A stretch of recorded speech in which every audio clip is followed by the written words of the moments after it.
2 Petrus pasalnya yang ketiga, ayatnya yang ke-10 dan ayatnya yang ke-11.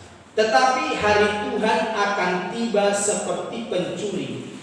Pada hari itu langit akan lenyap dengan gemuruh yang dahsyat, dan unsur-unsur dunia akan hangus dalam nyala api, dan bumi dan segala yang ada di atasnya akan hilang lenyap.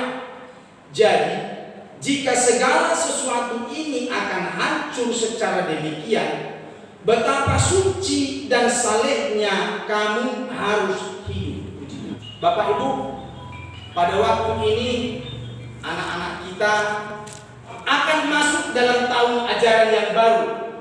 Kalau seorang mau diterima di sekolah yang grade-nya bagus, misalnya itu UGM, ITB, ada STAN, ada IPDN, ada STIS, dan lain sebagainya.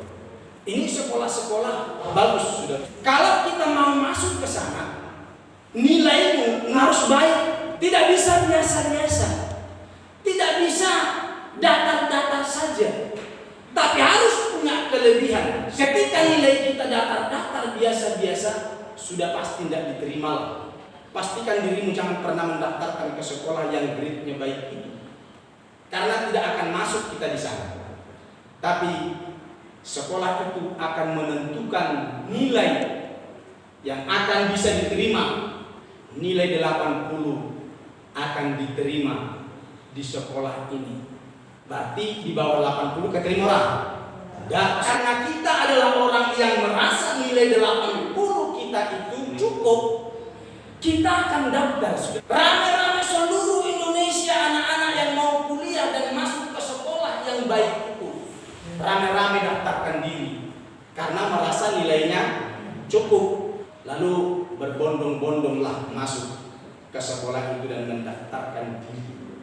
2.000 kuota yang dibuka, ternyata 20.000 orang mendaftar budak. Lalu sekolah mengadakan satu seleksi, maka yang dipilih adalah tentu bukan diawali nilai 80, dia akan memilih nilai terbaik sudah. Maka sekolah itu akan mencomot nilai 95 kondrene, 93 kondrene, 92 kondrene, 90 kondrene, 85 sampai 95 yang keterima. 85 ke bawah keterima orang. Ya, kenyataan nilai 85 terendah itu yang bisa masuk, yang selebihnya gugur dan gagal sudah. Karena yang diterima hanya 2.000 orang, 18.000 orang itu gugur. Dan mereka lah yang benar-benar berjuang. Mereka lah orang yang bersungguh-sungguh belajar, maka bisa diterima di sekolah yang baik itu. Nah, gambaran ini membantu kita memahami kebenaran firman Tuhan ini. Kalau dikatakan betapa suci dan salehnya kamu harus hidup, kita tidak bisa biasa-biasa. Ternyata tadi nilai standar 80 itu ditinggal. Harusnya diterima, tapi karena kuotanya segitu, yang nilai itu ketinggal. Yang nilai lebih yang diterima masuk di sini. Maka kalau ayat ini berkata kepada kita, betapa suci dan salehnya kamu harus hidup, tuntutannya kepada kita lebih lagi. Jadi bukan biasa-biasa. Kekristenan kita itu jangan menjadi Kristen yang rutinitas, Kristen yang biasa-biasa, yang hanya mengikuti jadwal-jadwal ibadah, jam-jam ibadah. Tidak sekedar begitu, saudara-saudara. Kalau kita mau menjadi pewaris kerajaan Allah, kekekalan itu kita harus punya nilai yang lebih. Kalau tidak tereliminasi, coba lihat dalam 1 Petrus pasal 4 ayat yang ke-17 dan ayatnya yang ke-18. Lihat ini saudara-saudara, apakah orang ini tereliminasi atau tidak? Karena sekarang telah tiba saatnya penghakiman dimulai dari mana? Dan pada rumah Allah sendiri yang harus pertama penghakiman itu pertama sekali datangnya di rumah Allah. Apa yang terjadi, lihat saudara? Dan jika penghakiman itu dimulai pada kita di rumah Allah, bagaimanakah kesudahan dengan mereka yang tidak percaya pada Injil Allah? Jelas mereka lewat, tereliminasi, saudara-saudara. Kalau dimulai dari dalam rumah Allah, bagaimana nasib mereka yang tidak mengenal Injil Allah, yang tidak percaya kepada Injil? Jelas itu sudah di ruang mereka yang tidak percaya. Lalu lihat 18 lagi. Dan jika orang benar hampir apa?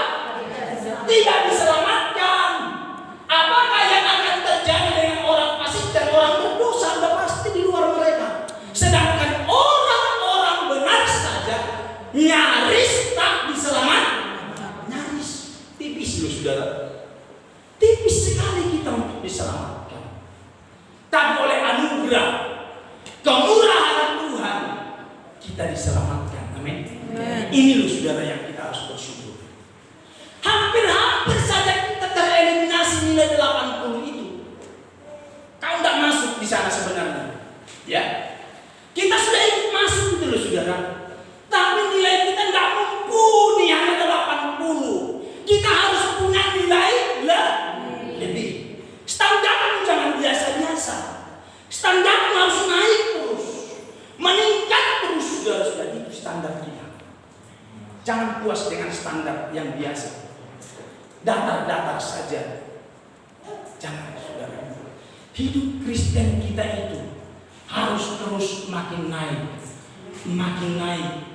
makin meningkat. Jangan biasa-biasa. Ayat ini katakan, jika orang benar hampir tereliminasi. Memang kau dari dalam dari nilai 80 itu, tapi masih ada 85, masih ada 95. Rakan kono gini. Mari Bapak Ibu tingkatkan nilai kita, tingkatkan nilai kekristenan kita. Jangan sampai engkau pernah puas jadi orang Kristen. Dibutuhkan kepada kita serius untuk mencari Tuhan. Paulus juga bilang hal yang sama, bahwa kekristenan jangan biasa-biasa, tapi harus lebih sungguh-sungguh. Coba klik ini, Paulus bilang apa ini? 1 Korintus 9 ayat 26-27. Sebab itu aku tidak berlari tanpa tujuan, dan aku bukan petinju yang sembarangan saja memukul, tetapi aku melatih tubuhku dan menguasainya seluruhnya, supaya sesudah memberitakan Injil kepada orang lain, jangan aku ditolak. Nah, lihat, tidak sembarangan pukul, bukan petinju yang sembarangan saja memukul, tetapi aku melatih tubuhku menguasai seluruhnya. Dia latih dan puas. Kenapa? Untuk apa itu? Supaya sesudah beritakan Injil kepada orang lain, jangan aku yang tertolak tidak mendapat bagian dalam kehidupan kekal kerajaan kekal itu. Hebat saudara. Paulus saja seorang hamba Allah, dia harus membutuhkan keseriusan, kesungguhan kepada Tuhan. Tidak berarti dia sudah jauh lebih hebat, lebih mantap dan pasti ke surga, tidak begitu Paulus. Tapi dia latih tubuhnya, dia latih seluruh hidupnya.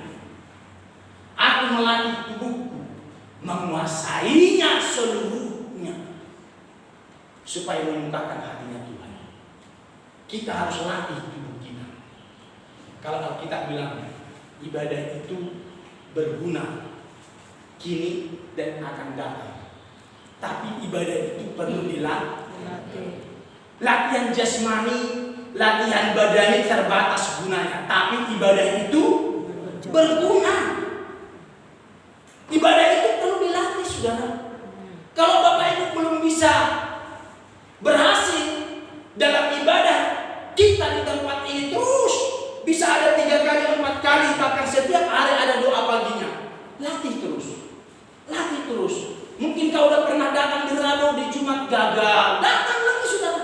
Latih. Kau gagal lagi Rabu dan Jumat, datang lagi. Latihan. Yang belum pernah latih mulai sekarang. Saya tak datang Rabu, datang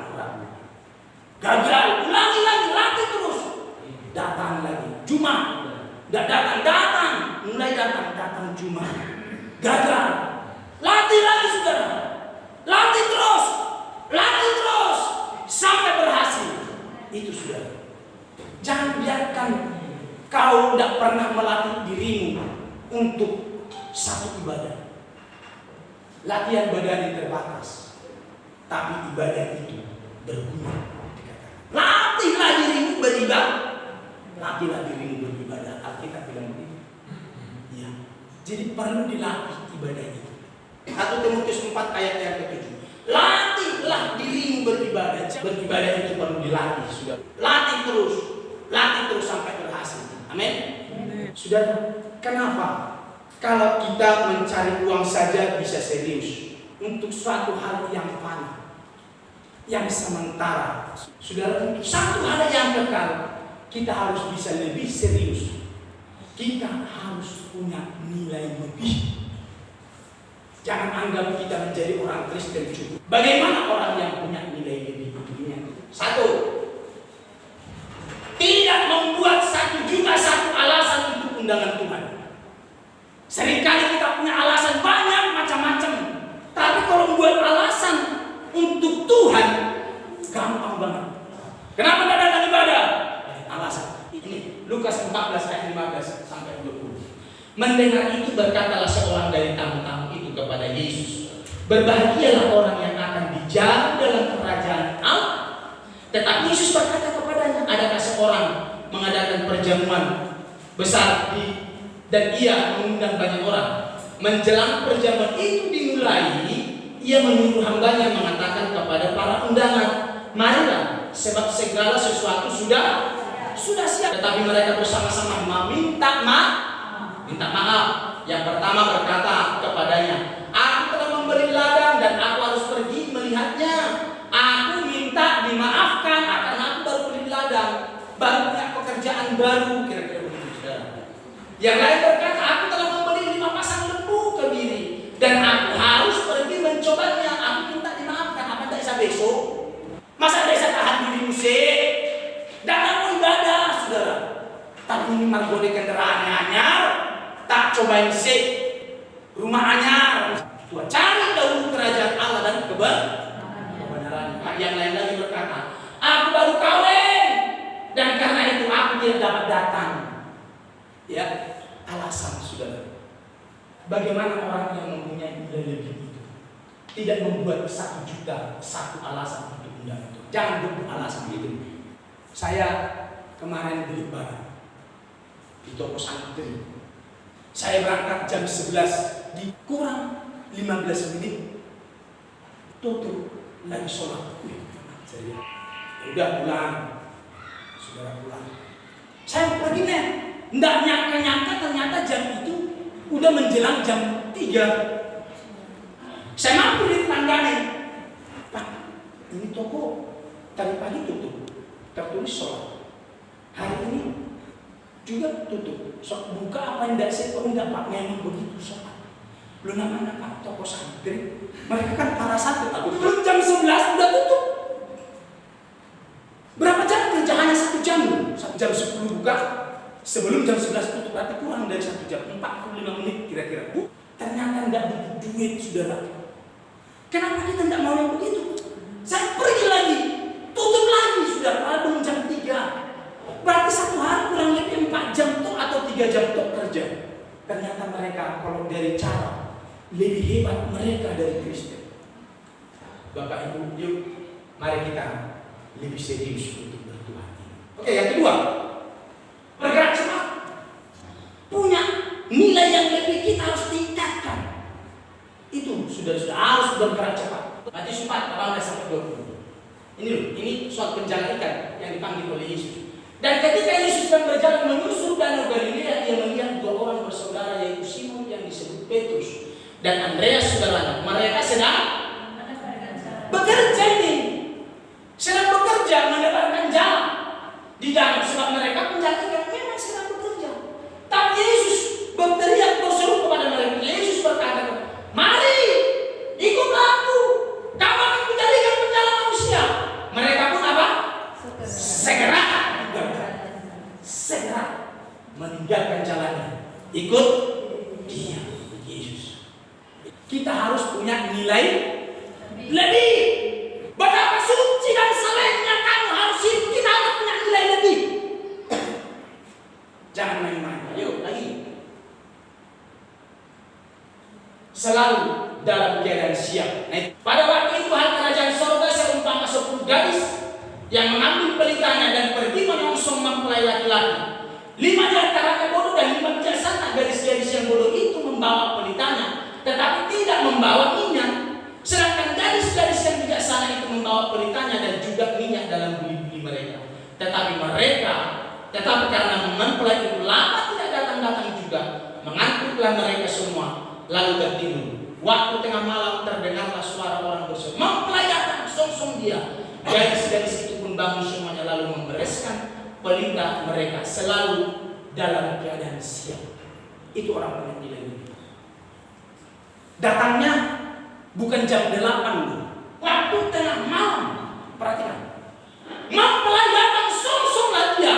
Yang 5 itu tetap siap.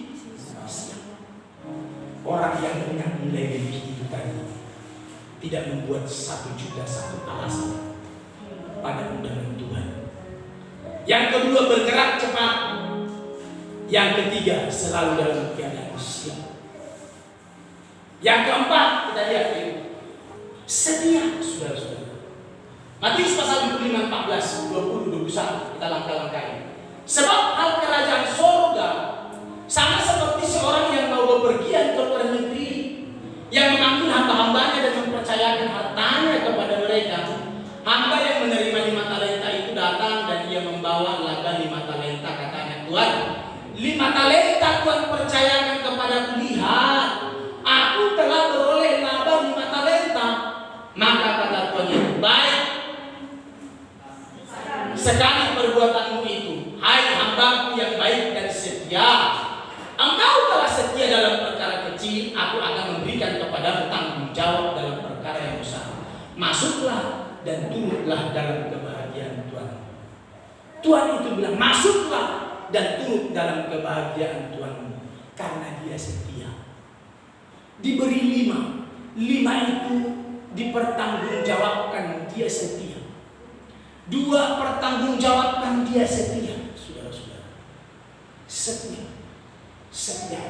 Dia tidak tahu kapan pulang tuannya, tapi setia terus, saudara-saudara. Tiba-tiba pulang, cepret pulang. Ada kan perhitungan? Tuhan kasih 5, ini beroleh laba 5. Tuhan beri 2, aku berlaba 2. Saudara, lalu dikatakan, masuklah dan turutlah dalam kebahagiaan Tuhan. Jadi saudara, hanya orang-orang setia yang bisa masuk dan turut dalam kebahagiaan Tuhan. Amin. Tetaplah setia. Jadi tidak gampang loh menjadi warga surga ini. Tidak gampang jadi warga surga. Setia. Ada satu jemaat yang tidak setia, berubah setia. Ini loh, Galatia 3. Orang ini sudah menjadi jemaat, tapi mereka berubah setia. Baca nanti ayat 1 sampai ayat 2-nya, tapi saya bacakan. Adakah kamu sebodoh itu? Kata Paulus kepada jemaat Galatia. Kamu telah mulai dengan roh. Maukah kamu sekarang mengakhirinya di dalam daging? Nah, ini jemaat Galatia ini bodoh banget. Malah kamu harus naik lagi setia. Bapak Ibu, ada kisahnya. Seorang, saya kebetulan mencatat karena saya temukan dari internet. Seorang yang bernama Haritio Spatford, begitu ya, orang Amerika. Dia seorang pengacara dan pengusaha real estate yang sukses. Hebat kok berbicara sukses. Seorang yang kaya raya. Dan dia tinggal di Chicago. Karena kayanya dikagumi hampir seluruh Chicago. Dia punya 5 orang anak, 1 laki-laki, 4 perempuan. Seluruh keluarga itu aktif di dalam gereja dan mendukung gereja, mendukung pekerjaan Tuhan, dan setia. Setia, saudara-saudara. Dia penopang bukan saja di gereja itu. Nanti lihat itu, browsing aja di internet. Tapi jangan di sini loh ya, di rumah aja. Kan tak lihat tuh, ini bagus ini. Contoh begitu saudara-saudara. Ya, dia kaya raya, dia cinta Tuhan, dia setia kepada Tuhan. Tapi tahun 1870 diawali ada satu tragedi dalam rumah tangganya. Tragedi itu tragedi yang terus bertubi-tubi, tidak satu kali, tidak dua kali, bertubi-tubi dalam waktu yang berdekatan. Seorang yang cinta Tuhan, saudara-saudara. Tragedi pertama, anak laki-lakinya mati. 5 anaknya, 1 laki, 4 perempuan. Anak lakinya mati, saudara-saudara. Dia tidak begitu berduka, tenang saja. Lalu saudara-saudara, datang lagi tragedi yang kedua tahun 71. Semua harta, semua aset yang dimiliki terbakar habis. Dan perusahaannya juga bangkrut. Lalu saudara-saudara, ketika bangkrut dan habis-habisan semua aset dan hartanya, Horatio Spafford tadi, dia tetap kuat, dia tetap sabar, dia bisa menghadapi itu. Habis harta, tidak punya apa-apa. Lalu dia mulai merintis usaha yang baru, sambil membantu orang-orang yang kehilangan rumah tadi. Tahun 73, Horatio ini lagi bersama keluarganya berangkat menghadiri kegiatan seminar penginjilan di Inggris. 1973. Lalu dalam perjalanan itu mereka naik kapal. Di tengah laut, kapal yang ditumpanginya bertabrakan dengan kapal Inggris. 4 anaknya mati semua, perempuan itu. Yang mereka berdua. Apa kata Horatio? Sedih, susah, kecewa. Dia sudah banyak menyumbang pekerjaan Tuhan. Dia setia, dia melakukan yang terbaik. Tidak. Tapi kata Horatio gini, Tuhan memberiku 5 anak. Semua diambil dariku. Satu hari nanti aku akan tahu kenapa. Bukan pertanyaan di depan, tapi pertanyaan dia tunggu. Kapan Tuhan memberi jawaban kepada dia? Hebat, saudara. Bisakah kita begitu? Tidak bisa. Kebanyakan kita mengeluh. Belum susah aja udah dianggap susah. Lalu satu malam dia duduk merenung kejadian itu dan menunggu satu hari nanti aku akan ngerti jawabnya. Dia ambil kertas, dia tulis-tulis saudara-saudara kertas itu, lalu menjadi satu pujian, dan pujian itu terkenal sampai saat ini. Kita nyanyikan itu. Ini orang Horatio.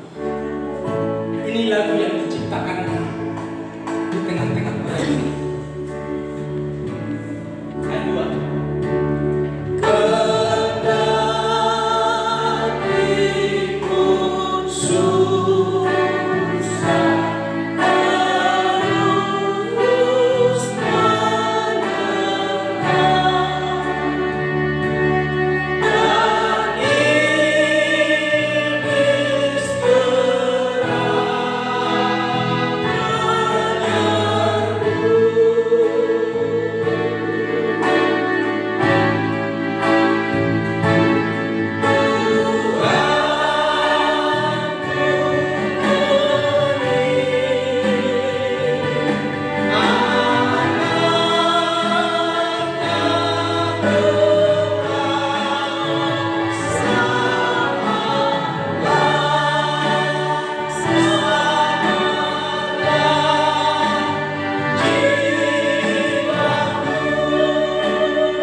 Saudara, gereja menolaknya. Karena gereja menolak dia, dia bangkit seorang pemberita Injil, jadi pendeta akhirnya. Luar biasa, saudara-saudara. Bapak Ibu, di tengah-tengah masa sulit yang dialami, tidak membuat dia kecewa kepada Tuhan, tidak membuat dia putus asa. Terus setia, terus setia. Tunjukkan gambarnya. Terus setia, saudara-saudara, ya. Terus setia. Walaupun gereja mengecewakan, kita tidak pernah rugi, saudara-saudara. Ayo kita datang kepada